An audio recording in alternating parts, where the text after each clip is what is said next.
priest. I didn't even consider the priesthood until I was like 21 years old. But what happened at the age of 12, 13, I had a bit of a rebellious time where I ran away from home. I'm not going to go through a whole story. I actually wrote a book about this, and this book is now being made into a Hollywood movie. But this is my story is one of desperation, where I ended up, by the time I was 14 years old, an addict. I'm hanging out with gangs in a place of literal desperation, depression, anxiety. At the age of 16, I just wanted to end it all. I didn't want to live anymore. And it was at this moment, and I think this is the way God works. You see, the moment where we reach the end of ourselves, very often that is the opportunity, without us knowing, that we give God to work. And so I did reach the end of where I was, the end of myself, and God encountered me in that place of desperation. And I discovered joy, I discovered hope, I discovered a love that changed my life forever.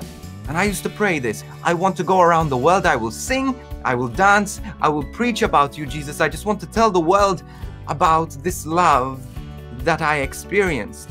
But I put one condition to Jesus, just one condition. I said, Jesus, I'll do whatever you want, but please don't let me become a priest. I didn't really have a joyful role model of the priesthood. And so I thought there was no one I really wanted to be like. This is the importance of role models as well, you see. And so that was one. The second thing was I wanted to get married. I wanted to have kids. And in fact, I had a girlfriend for 4 years. And eventually this call began when I was in Italy. I was giving a concert in Italy. And when I was playing this music, this priest walked in. And he was just so incredibly full of joy. He was the first role model I had of the joyful priesthood. Since I've seen a countless of joyful priests. But then I hadn't experienced it, I hadn't encountered it. And I just remember praying in the middle of my concert, saying, God, I still don't want to be a priest, but if I'll be anything like this guy, I'll consider it. And that was the craziest prayer I ever prayed. It is the moment where God put his foot in the door, and I couldn't close the door because it just would not stop. This desire to serve people through the priesthood, to love people through the priesthood, through the sacraments.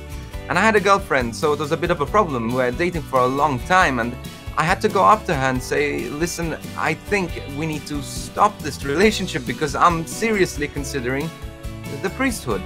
And she cried and I cried, and it was a really difficult moment.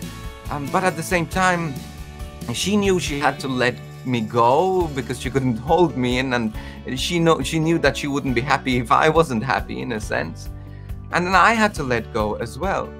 And it was difficult. We ended the relationship, and I ended up going into the seminary, becoming a priest.